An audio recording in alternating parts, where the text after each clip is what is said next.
Whoa! Whoa there! Hey there. Um, I'm here to play Minecraft again on that same hardcore world. So let's just hop right back in, shall we? This should be like episode 4 at this point, I think. My first my first recording session was split up into 3 episodes. Um, so I'm curious to see how many episodes this particular recording session will become. I don't know if maybe it's the last time I recorded for like an hour and 15 minutes or an hour and 20 minutes, somewhere in there. And I don't know if maybe that's just like my natural limit or something. But yeah, I was getting, my voice was getting pretty tired towards the end of that. But yeah, I'm back, and I cooked up this iron, so I figured it'd be just about time to make some armor, so that we can defend ourselves a little better. And I also want to make a shield. I think I only need 1 ingot for that, or not. Give me, maybe I have the iron and the wood backwards. I know it's like a weird V shape, and then maybe it's like outside is iron. And then, no, is it all iron on the outside? No. Let's try that. Okay, well, I give up. I'm gonna look at the recipe book. Shield. Ah, okay, I was close. It's just 1 iron ingot here, and then the rest is wood blocks. Cool. Alright, let's put that, bam, right there. Alright, now a 1/6 of my video is going to be obscured at all times, but it's worth it, because I can defend myself from the angry invaders out there. So what I kind of want to get going in this episode is just, I want to execute a more extensive caving operation. Because my first attempt there was cut so short by my pickaxe breaking and everything, and also I just kind of have a general lack of supplies. I'm gonna get some more wood here. It seems like I'm starting out every recording session here with just going and grabbing a ton of wood. I mean, there's nothing wrong with that, so let's go back and get some more wood, and also make some pickaxes while I'm at it. But how have you been? Have you been well? Have you been studying hard there in your home? I know it's a lot of my pals, who I feel like are probably going to be the only people watching this, are studying, are in various states of education. So I guess students are my target audience, in that my friends are my target audience. So yeah, how's those studies going? Have you been attending your Zoom classes? I know I have. Oh, Jesus. Okay, let's let this happen. I kind of want to watch it. Oh, there's one that's still coming for us, I think. Alright, come here. Ah. Alright, this is going poorly. I'm going to go back inside. Oh, that hurt. I'm just going to chew on this pork chop here. I don't think skeletons can't break down doors. There's that's a risk with zombies, but with skeletons I think we're just about okay. I can't see them anymore. Is that like part of their programming where they're like obscure themselves? Oh, and I forgot, I have a bed. I could have just slept. But now it's probably not. Now it's probably not. It startled me. Now it's, oh, okay. I didn't think it would let me, but cool. Let's make it day. Burn! Haha! And then I will go out and grab some more wood stuffs. But yeah, it's the adjustment to online courses has been an interesting one in a lot of ways. It seems like the faculty are kind of fed up with it and don't really know what to do in a lot of cases. And, you know, I mean, obviously I don't blame them. I feel horrible for the teachers and everything that have to learn how to use this, like, software to teach. But but I guess we all have to make adjustments. But it is funny kind of watching faculty who have not, were not planning to use this technology, try to adjust their courses to the technology, and then kind of just seeing like how they adapt to like group meetings and what kind of assignments they've changed and what assignments have been eliminated and so forth. My university that I go to just recently approved a shift of all courses to pass, no pass. Like if you want it, you can elect to have pretty much any course shift to pass, no pass. And I think that's an option I'm going to be taking for at least one of my classes, because it's a class that I was already finding fairly difficult in a normal classroom setting, and now that we don't have lectures anymore and the professor is just kind of uploading a video of a lecture twice a week to a Google Drive. It's not even like a video, it's a PDF of the lecture followed by an audio recording of him, like an MP3 of him talking about it. It's not ideal, and this is not how I learn. I mean, it's not the worst, but I'd rather take the pass no pass for that class and just deal with it. So I hope you're wherever you're at in life, I hope that your institution or your job or your university is accommodating you properly, and I hope that this doesn't this whole virus situation doesn't get in the way too bad. Climb up here, get these hill trees. I'm going to clear out this area of trees. I'm usually not a replanter unless it's like somewhere that like I want to be forested because I'm going to be living there permanently. I'm usually just kind of a deforester,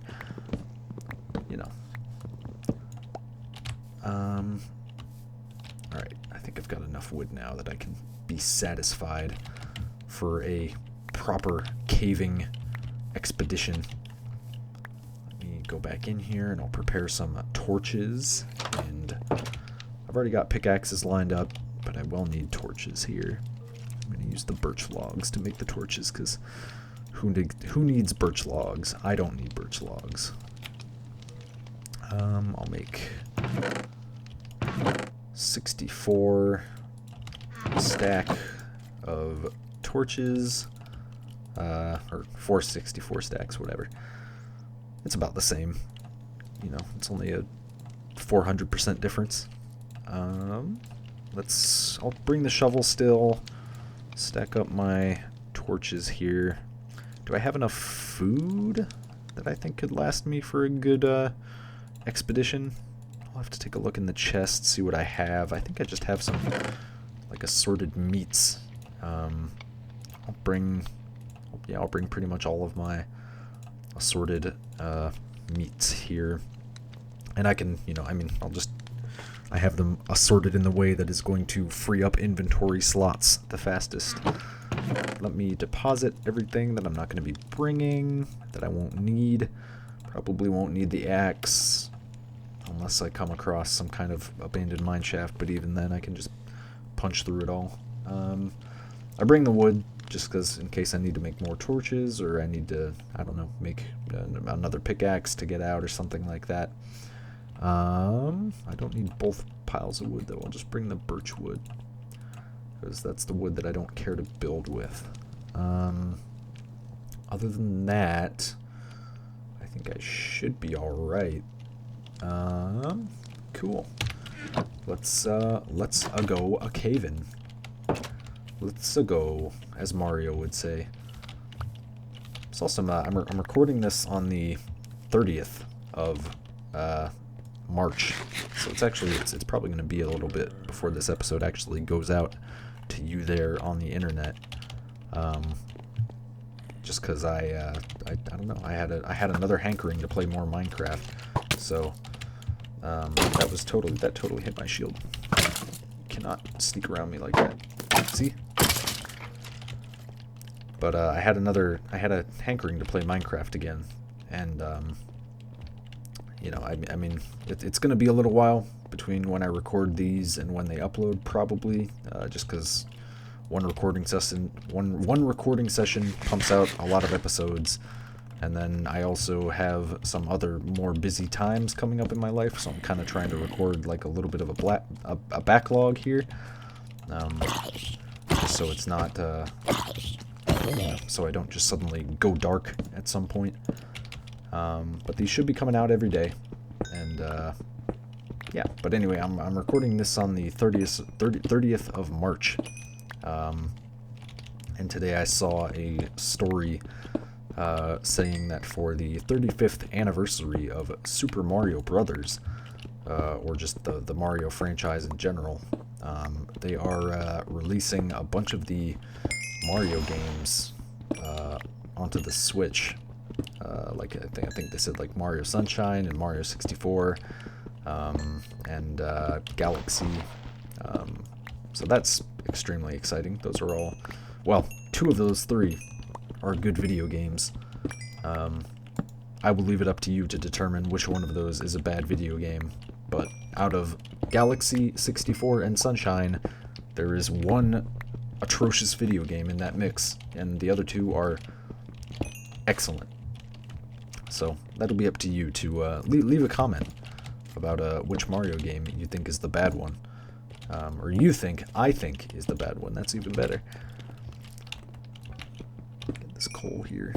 I'm still just hanging out around the surface because there's a whole lot of cave here, and I want to get it covered. But the Switch has been kind of my my go-to console lately. I have a Switch, and I have a PS4, and I have this vaguely busted gaming computer. So I guess generally when I'm in the mood to play video games, at least when I'm in the mood to play video games alone, I typically opt for the Switch. I don't have Animal Crossing. I know that's the big hullabaloo lately. I've never been an Animal Crossing guy. I just, you know, it might come as a surprise as somebody who plays a whole lot of Minecraft, which is just kind of another single-player terraforming, building kind of thing in the same vein as Animal Crossing. But yeah, I just it's never been my cup of tea. I mean, I think I'd probably like it if I gave it a chance, but it's just never been super interesting to me, that I've ever really wanted to try it out. Hey, this is dope. I like this. It's like a meteor came down and crashed through, like, I don't know, 200 years ago or something like that. That's really cool. Let me grab this coal back here. But I have been playing on the Switch. I play a lot of Ring Fit Adventure these days. Now that I'm inside, my wonderful girlfriend got that for me for, whoa. That was dangerous. That was scary. That was almost it. That was almost the end of me. But anyway, yeah, my girlfriend got me Ring Fit Adventure for Christmas because I'm a lazy man. I like my video games, but I don't like exercising. It's not that I'm not like fat or anything, but I'm definitely not the most athletic man in the world. I don't have a sports bod or anything like that. My body is crafted by Hot Pockets and free pizza that I get from my job. So obviously, you know, it's good for me to be exercising and everything, and it activates the gamer portion of my brain when I play Ring Fit.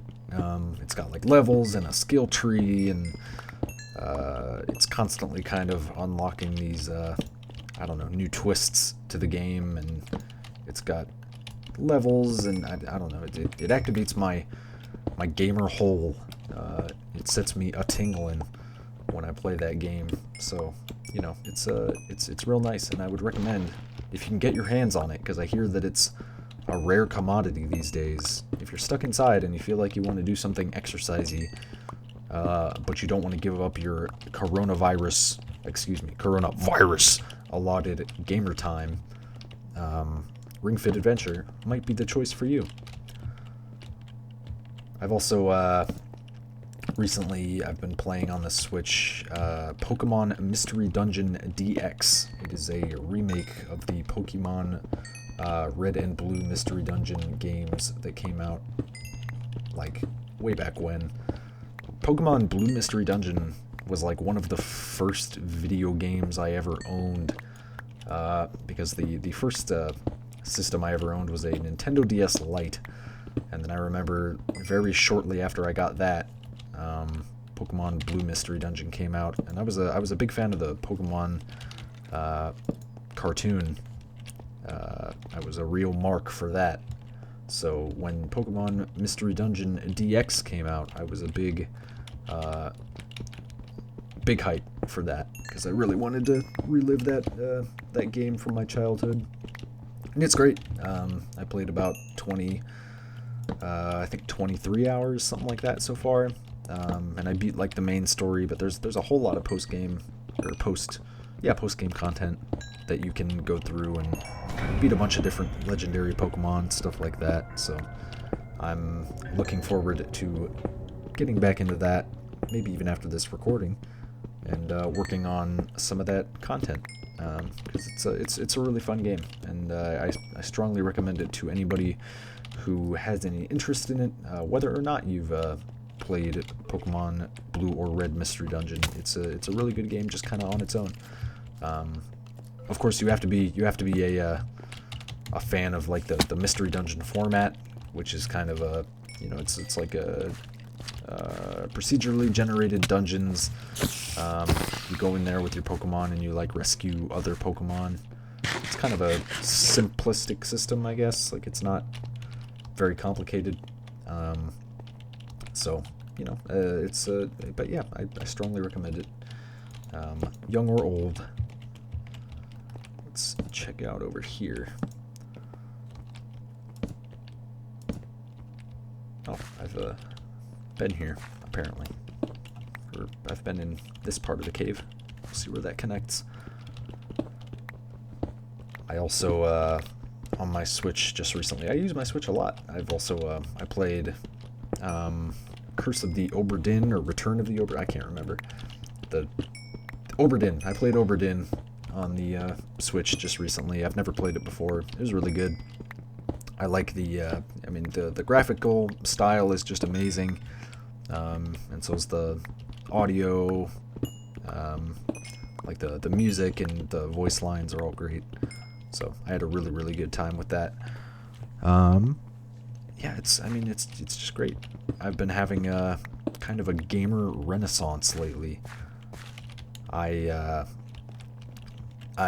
been, I don't have as much financial resources available to me right now as I kind of did in like years past.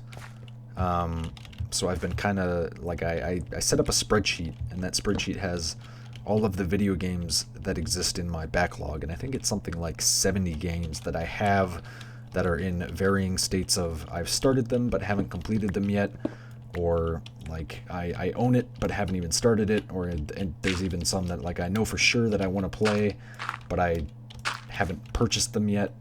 So I'm kind of working through that backlog, and Obra Dinn was part of that, as well as just recently I've started playing Horizon Zero Dawn. No. What am I thinking of? I'm not thinking of Horizon Zero Dawn. I'm thinking of Kentucky Route Zero. Sorry. The Zero got me all mixed up there. But yeah, Kentucky Route Zero. I've started that recently. Thumper was a game that I had started but hadn't finished yet, that I've also started getting back into recently. So yeah, this whole virus situation isn't all that bad.